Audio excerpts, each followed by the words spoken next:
আর রুখতে পারবে না। বন্ধুরা আমার, বাপ মরিল, ভাই মরিল, আরে মরিল বেগানা,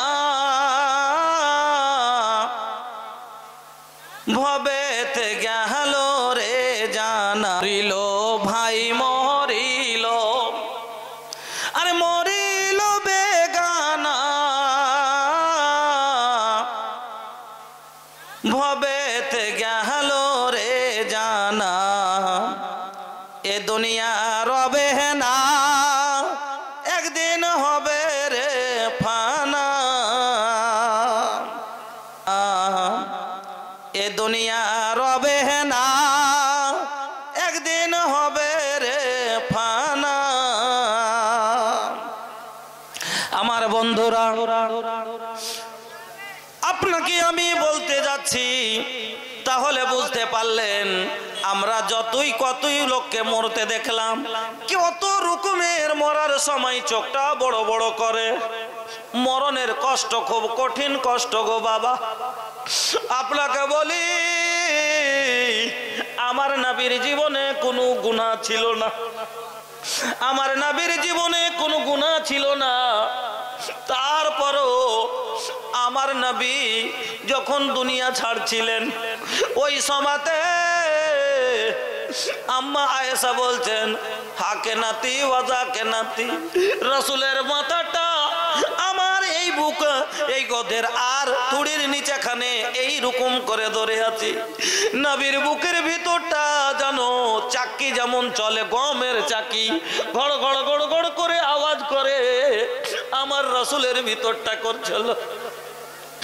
আমার নবী আল্লাহর কাছে দোয়া করেছেন, এই আল্লাহ তুমি মরণের কষ্ট থেকে বাঁচাও। নবীর যদি মরণের কষ্ট লাগে, ও ভাইজান, আপনার মতো বেনামাজি, আমার মতো বেনামাজি, আপনার আমার মতো বদমাশের কি অবস্থা হবে? আপনার মতো আমার মতো লোকের মরণটা কত কষ্টর মরণ হবে।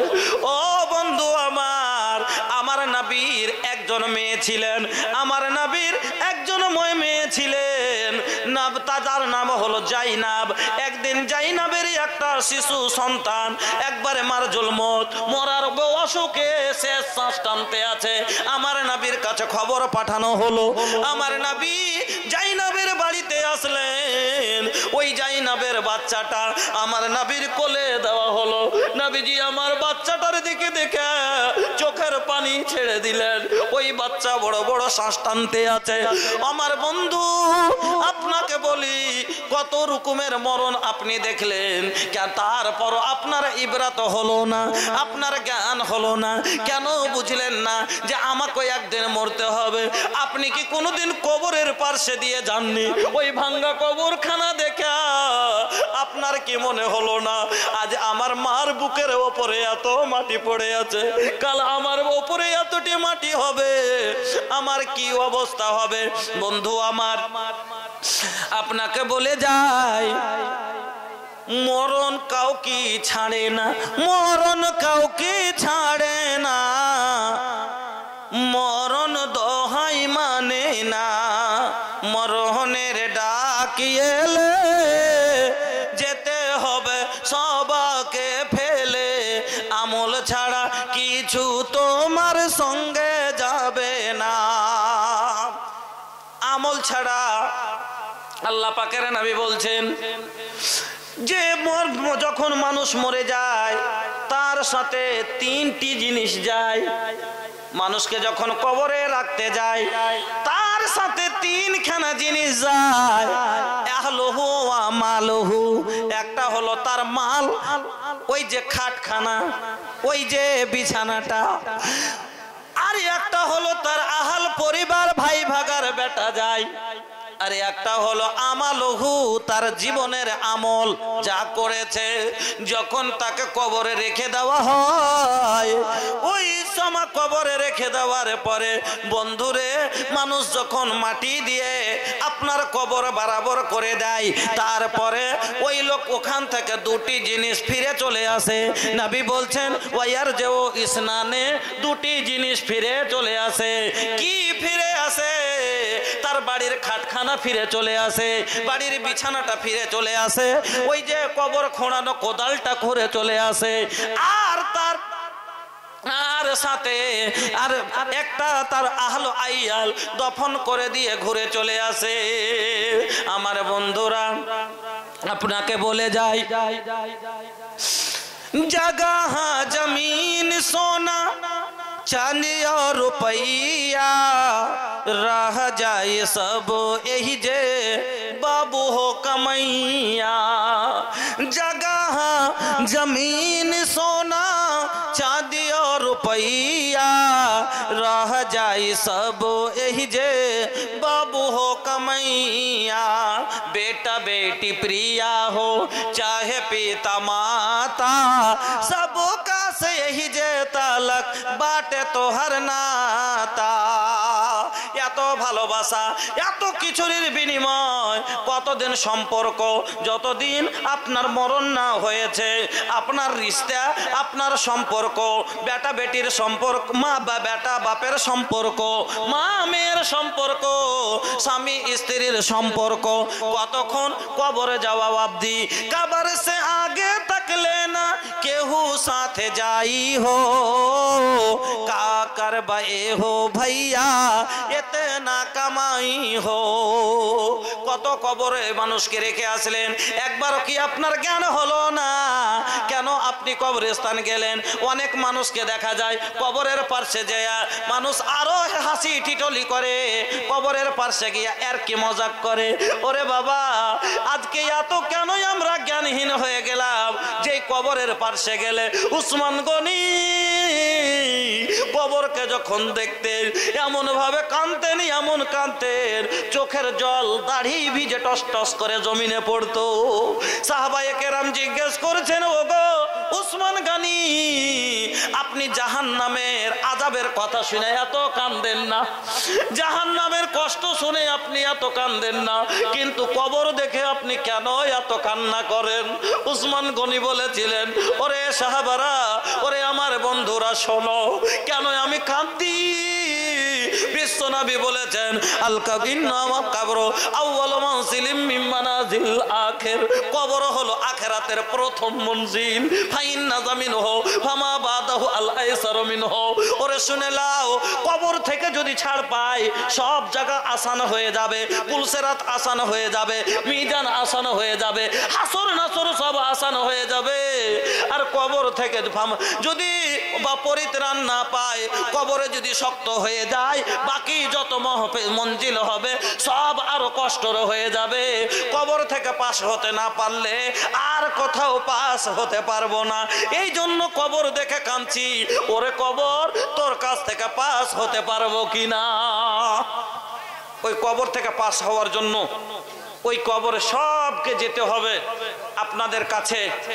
ওই কবরস্থানের জন্য আমি মনে করেছিলাম আপনারা হয়তো 2 ঘন্টা শুনবেন, কিন্তু আপনারা তো এত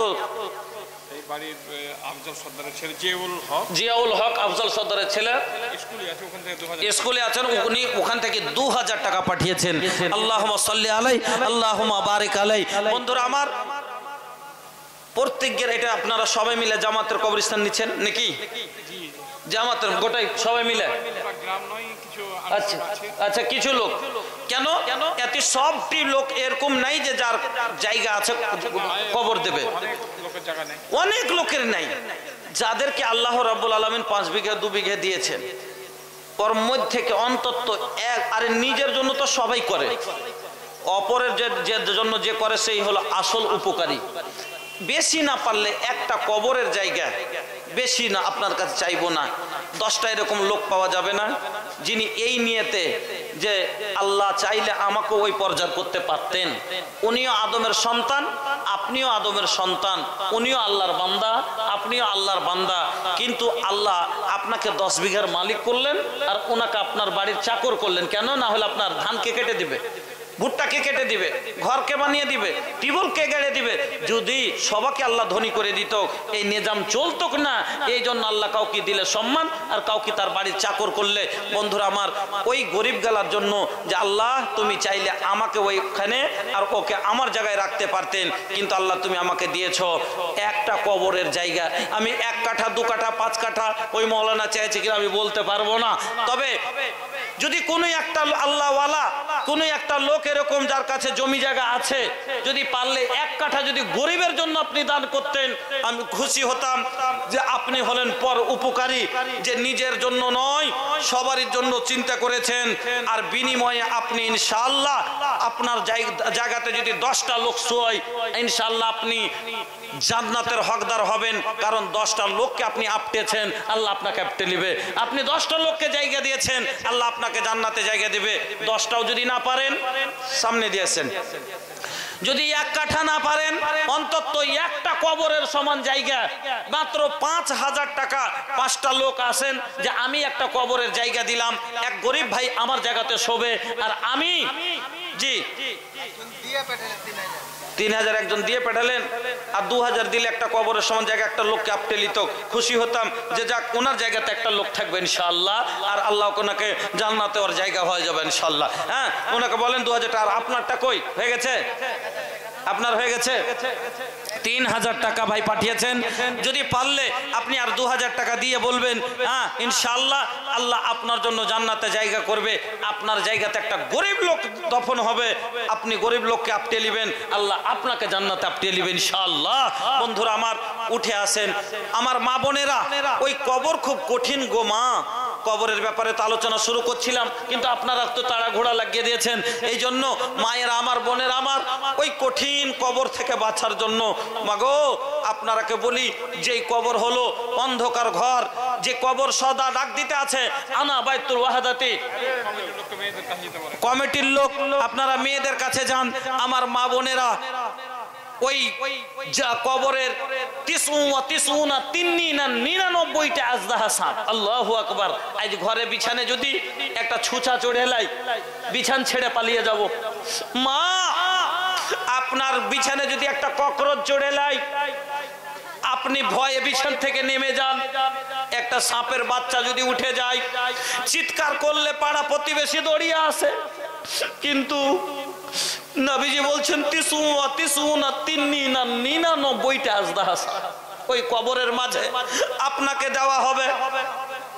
জানাবো 1000 টাকা কি আপনি নাকি বাইরের? হ্যাঁ, তাহলে মাগো ও এত চিৎকার করলে কেউ কি আজ পর্যন্ত কবরের গোড়ায় দৌড়িয়ে গেছে? যায়নি। কেন আপনার চিৎকার কেউ শুনতেই পাবে না? মানুষকে শোনার মতো শক্তি আল্লাহ দেয়নি, গরু মহিষ জীবজন্তু শোনে। নবীজি বলছেন কবরের মানুষের চিৎকার আযাবের কারণে যদি মানুষ শুনতো তাহলে দফন করা ছেড়ে দেবে না, নচিত আমি নবী তাকে শুনিয়ে দিতাম, দেখিয়ে দিয়ে কবরের আযাব হ্যাঁ কতটা হয় ভয়ঙ্কর, তার আওয়াজ শুনিয়ে দিতাম। বন্ধুরা আমার, এত কষ্ট মা বোন আমার, আপনারা ওই সাপ থেকে বাঁচার জন্য গলা খালি করে দেন, যাতে আপনার গলাতে সাপ ঝুলানো না হয়।